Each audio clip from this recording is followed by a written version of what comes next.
La mesa ha aplazado la discusión. Nosotros, en todo caso, ya hemos manifestado en la mesa, lo manifestamos en la Junta de Portavoces y lo vuelvo a manifestar aquí públicamente, cuál es nuestra posición. Tenemos un Gobierno débil que tiene dos alternativas. El Gobierno débil que tenemos puede aceptar que está en minoría y, por tanto, que tiene que negociar, o, por el contrario, puede intentar atrincherarse y acudir al Tribunal Constitucional o amenazar con el Tribunal Constitucional para que la mesa impida que nosotros hagamos nuestro trabajo. No empieza bien un Gobierno que, según estrenamos legislatura, amenaza en varias ocasiones ya a la mesa para decirle que vete algunas iniciativas legislativas de los grupos que, por otra parte, son mayoritarias. Lo intentó hacer con el salario mínimo, aunque ha reconocido que lo podrá retrasar, pero que no lo podrá frenar. Lo ha intentado hacer con la LOMCE, lo ha intentado hacer en materia de pensiones, y mucho nos tememos que los presupuestos sean la excusa del Gobierno para repetirlo una y otra vez. Insisto, para dejarlo muy claro, en la medida en que este Gobierno no tiene agenda nueva para los problemas de los españoles y no tiene mayoría en el Parlamento, tiene que elegir entre dos caminos: el de negociar y, por tanto, cambiar algunas de sus medidas y cambiarlas de acuerdo con el sentir mayoritario de esta Cámara, o, por el contrario, el de atrincherarse y provocar un grave conflicto entre el Legislativo y el Ejecutivo. Nosotros al Gobierno le decimos que haga su trabajo, pero que, mientras tanto, nosotros vamos a seguir haciendo el nuestro, que es proponer iniciativas y legislar de acuerdo con las mayorías que hay en esta Cámara, le gusten más o menos al Gobierno. Dicho esto, yo quedo a disposición de sus preguntas.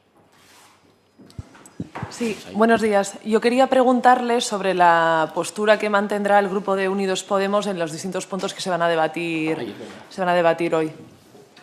Tanto la proposición de ley del PNV como el tema de la ley Mordaza y también el tema de los autónomos que plantea Ciudadanos. Gracias. Gracias. Y gracias por la pregunta, además, porque lo traía aquí y me lo he olvidado de comentar. Muchas de ellas están pendientes todavía de la negociación de enmiendas. Le puedo decir nuestra orientación a priori, a expensas de lo que se negocie con las diferentes enmiendas entre los grupos. Se las digo en orden. Con respecto a la proposición de ley de Ciudadanos, que tiene que ver con la regulación del trabajo autónomo, en principio nosotros estamos a favor, pero estamos negociando la tramitación de enmiendas. Con respecto a la propuesta del PNV en favor de mayor transparencia sobre los secretos oficiales, estamos a favor. Con respecto a la propuesta que lleva, proposición no de ley del Grupo Popular, que tiene que ver con la conmemoración del Día Internacional de las Personas con Discapacidad, estamos en principio a favor, pero, como siempre hemos dicho, nos gusta un poco los brindis al sol. Si las enmiendas lo dejan exclusivamente en una cuestión simbólica, nos planteamos la abstención, pero obviamente no estamos en contra, obviamente lo vamos a acompañar, pero no queremos que se quede en agua de borrajas. Creo que no hace falta decir cuál es nuestra postura sobre el tratado del Acuerdo Económico y Comercial Global, porque es una PNL nuestra y, por tanto, nos vamos a votar a favor. Con respecto a la moción del Grupo Socialista, que tiene que ver con el respeto a los derechos y libertades, que de forma un tanto flexible lo han presentado como un primer paso para derogar la ley Mordaza, pero yo aquí me permito deslizar una sugerencia. La manera más directa de derogar la ley Mordaza es llevar una proposición de ley para derogar la ley Mordaza. Ahora bien, mientras tanto, los pasos que se den, bueno, pues no nos parece mal, y nosotros en principio vamos a estar a favor, ya digo, dependiendo de las enmiendas.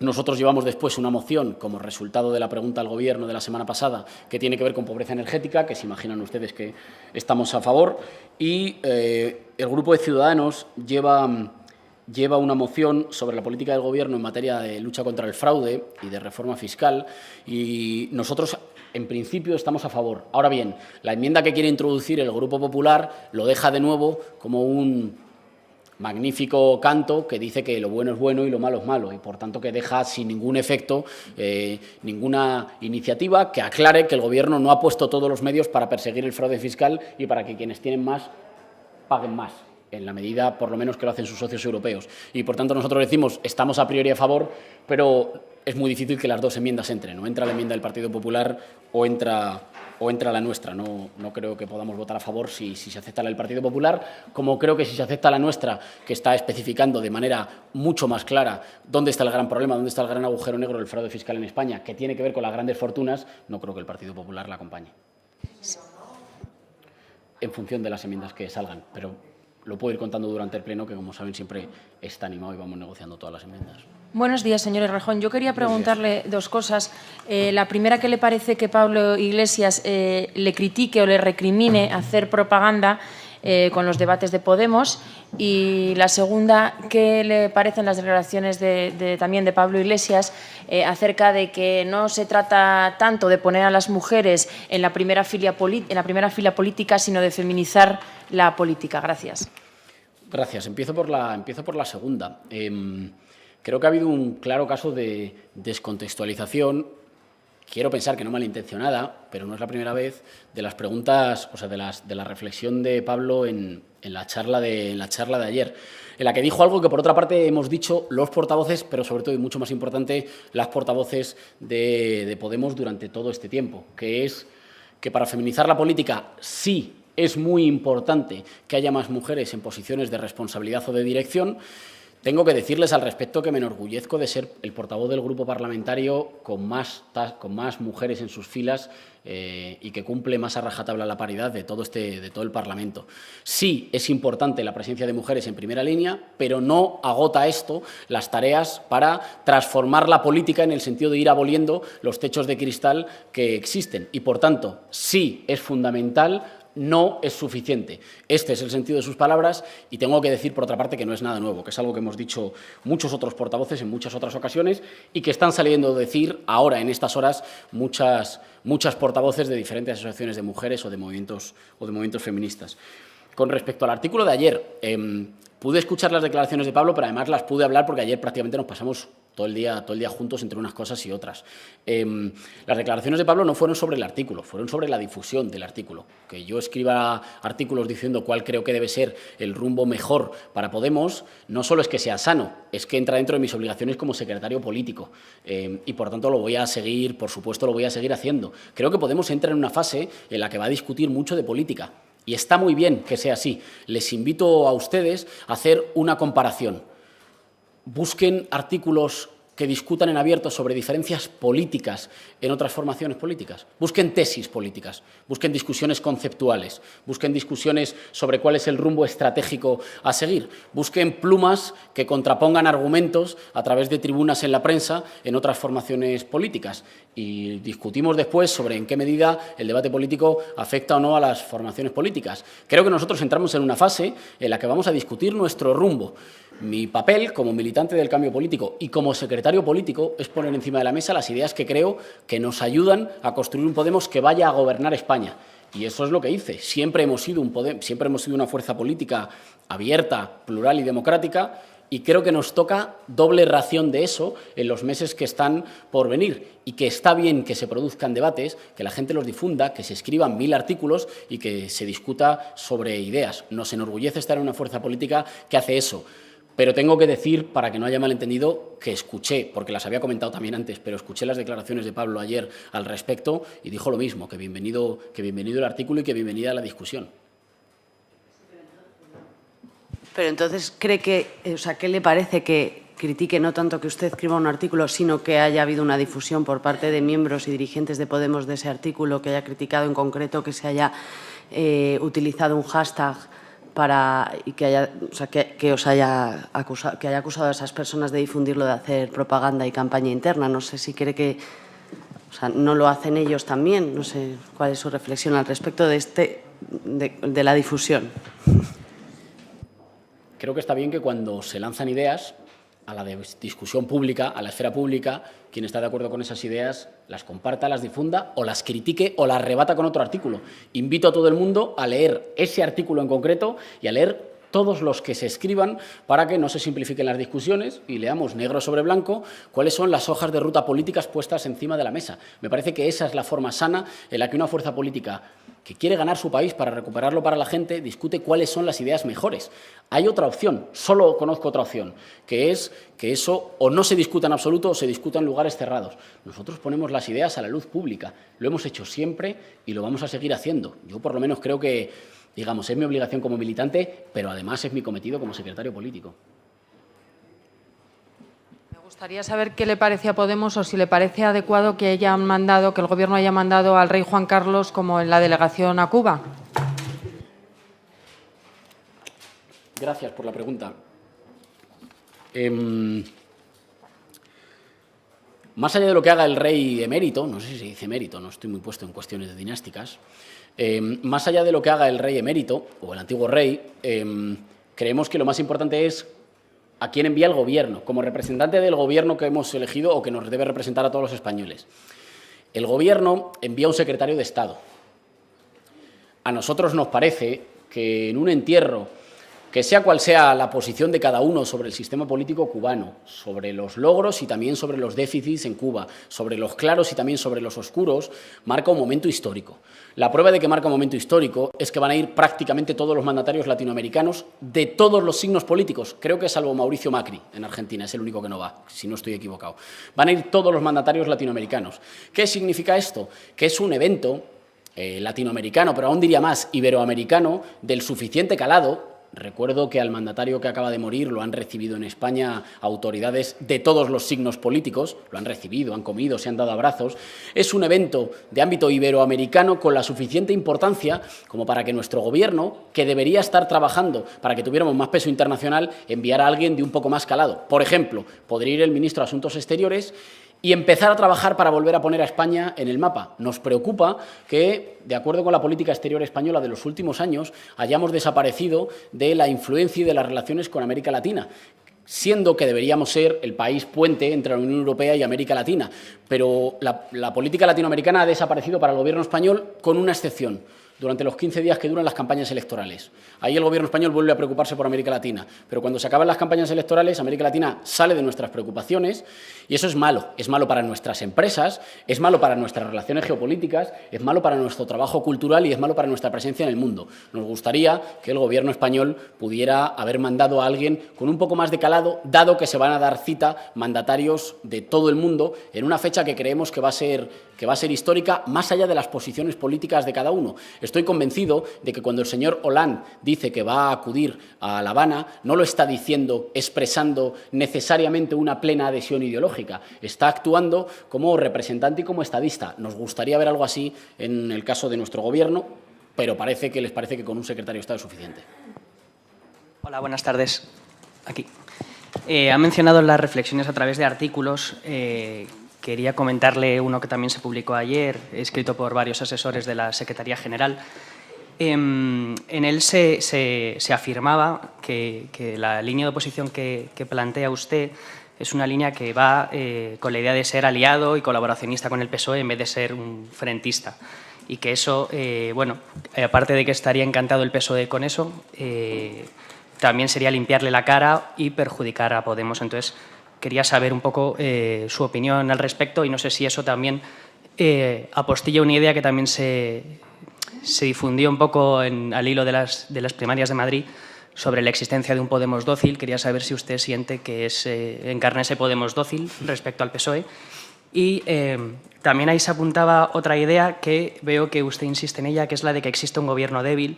Ahí se planteaba que eso era un error de bulto y, bueno, quería saber cuál es la opinión de Podemos, si hay un gobierno débil o si no lo hay. Gracias. Comienzo por el principio. Soy prudente a la hora de posicionarme porque no he podido leerlo. Con respecto a nuestra posición con el Partido Socialista, le puedo decir la mía, que la expresaba, por otra parte, sin ningún misterio en el artículo de ayer que tanto ha circulado. Creo que el Partido Socialista ahora mismo es un partido a la deriva y, por tanto, creo que una fuerza política ganadora y de futuro, como pretendemos ser nosotros, no tiene que obsesionarse con las otras fuerzas políticas, sobre todo cuando están a la deriva y están zozobrando. Tiene que ver cómo hace mejor sus tareas para construir o apuntar a la construcción de una mayoría popular nueva. Y, por tanto, creo que en vez de mirar tanto por el retrovisor a otras fuerzas políticas, tenemos que hacer nuestras tareas. Y le pongo un ejemplo de cuáles son nuestras tareas y de, por tanto, en qué medida me parece que nuestras tareas obligan a los demás a posicionarse.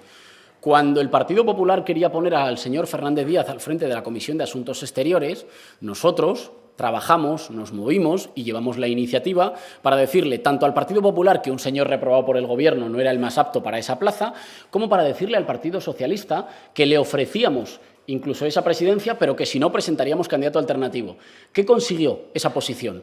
Esa posición, a mi entender, consiguió, una derrota del Partido Popular, al que le demostramos que también con la iniciativa parlamentaria sabemos frenarle cuando intenta hacer barrabasadas, Pero, ojo, también consiguió otra cosa, consiguió hacer que el Partido Socialista rectificara. Creo que si nosotros no hubiéramos sido firmes y no hubiéramos llevado la batuta de la iniciativa parlamentaria, el Partido Socialista no habría rectificado. Creo que con eso demostramos que, en vez de obsesionarse con otras fuerzas políticas, lo que hay que hacer es marcar un rumbo claro en torno al cual las demás se posicionen. Yo creo que Podemos es una fuerza política dirigente cuando es capaz de marcar rumbos o de poner iniciativas encima de la mesa que obligan a los demás a recolocarse. Creo, por el contrario, que Podemos es una fuerza política que va a rebufo cuando se posiciona en torno a los debates o las etiquetas que le intentan colocar otros desde fuera. Ha sido siempre mi postura y la he defendido, digamos, en formato más escueto en las ruedas de prensa y en formato un poquito más extenso en los artículos. Sí, gracias, señor Errejón. Yo, por lo que ha comentado, entiendo que van a abstenerse en la votación de la ley de autónomos. A mí me gustaría saber qué enmiendas o por dónde tiene que pasar esta ley de reformas urgentes de autónomos para que ustedes cambien esa votación y sea un sí definitivo. Gracias. Gracias. Me dejo una pregunta que ahora la contesto. Con lo de autónomos, no. Nosotros, en principio, estamos a favor de esta proposición de ley.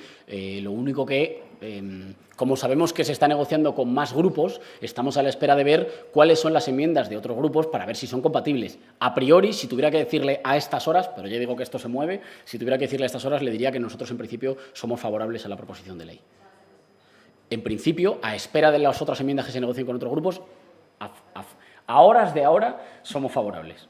Con respecto a la cuestión, que me lo había olvidado, disculpa, con respecto a la cuestión del gobierno débil, mi posición es que evidentemente tenemos un gobierno débil y creo que cada semana tenemos una demostración de eso. Si no tuviéramos un gobierno débil, no tendríamos un gobierno que le pide a la mesa que vete iniciativas o que incluso amenaza con ir al Constitucional. Si no tuviéramos un gobierno débil, no tendríamos un gobierno que pierde sistemáticamente iniciativas en el Parlamento. Y si no tuviéramos un gobierno débil, no tendríamos un gobierno que para los principales problemas de nuestro país la mejor medida que se le ocurre es repetir las mismas medidas que no han funcionado. Creo, humildemente, que tanto nuestra iniciativa legislativa como las sesiones de control parlamentario van a demostrar en qué medida tenemos un gobierno que gobierna, pero que no tiene capacidad de conducir un proyecto de país. Y fundamentalmente que tiene que elegir entre una de las dos cosas, siendo que las dos le son muy interesantes. El Gobierno tiene que elegir o sacar iniciativas adelante abrasando a sus socios o darles aire a sus socios, pero, por tanto, envainarse algunas de las iniciativas. Un Gobierno que tiene que elegir entre su propia agenda o la estabilidad, en mi opinión, no puede ser por menos que caracterizado un Gobierno débil. ¿La última? La última. Sí, la última brevemente. Al hilo de esto último que apuntaba Álvaro, y en este contexto sí de producción teórica e intelectual de los dirigentes de Podemos, quería saber su opinión, una pregunta general. Si en este momento precongresual sus tareas tiene que ser más dirigirse, digamos, que es lo que parece, a las militancias o, por el contrario, dirigirse al conjunto de sus votantes. Digamos, están aquí en el Parlamento, están trabajando, digamos, para todos los que les han votado, pero a veces en esta producción, digamos, interna, teórica, sobre la hoja de ruta de Podemos, parece que se dirigen más a los militantes. Muchas gracias. Muchas gracias por la pregunta. También en la medida en que es una reflexión, me parece, teórica y política central. Empiezo por la parte más sencilla.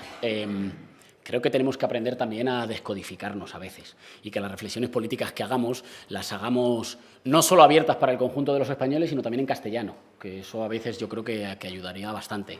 Creo que vamos aprendiendo, pero habría que profundizar en ese camino, sin duda. Con respecto a quién dirigirnos, si me permite, yo haría no una corrección, pero digamos un apunte. Yo diría que ni a la militancia ni a los 5 millones de votantes, a los 40 y pico millones de españoles, porque una fuerza política que le habla solo a los que ya tiene convencidos, o peor aún, solo a los que ya tiene más ultraconvencidos, es una fuerza política que se fija un techo.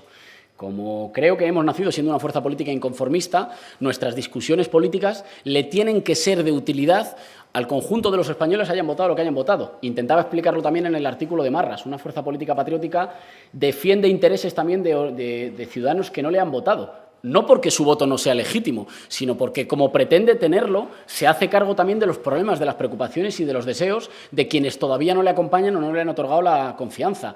Y, por tanto, de forma muy sintética, una buena forma de encarar las discusiones sobre nuestro nuevo rumbo sería una fuerza política que habla de España, que es comprensible para el conjunto de la ciudadanía, haya votado lo que haya votado y que no se encierra a discutir sobre sí misma, sino que intenta discutir de cómo recuperar el país para su gente. No obstante, todo proceso de discusión interna se mueve siempre en una cierta tensión entre hablar hacia adentro y hablar hacia afuera. En mi opinión, cuanto más hacia afuera, cuanto más abiertos, cuanto más inconformistas y cuanto menos techo nos pongamos, mejor. Gracias.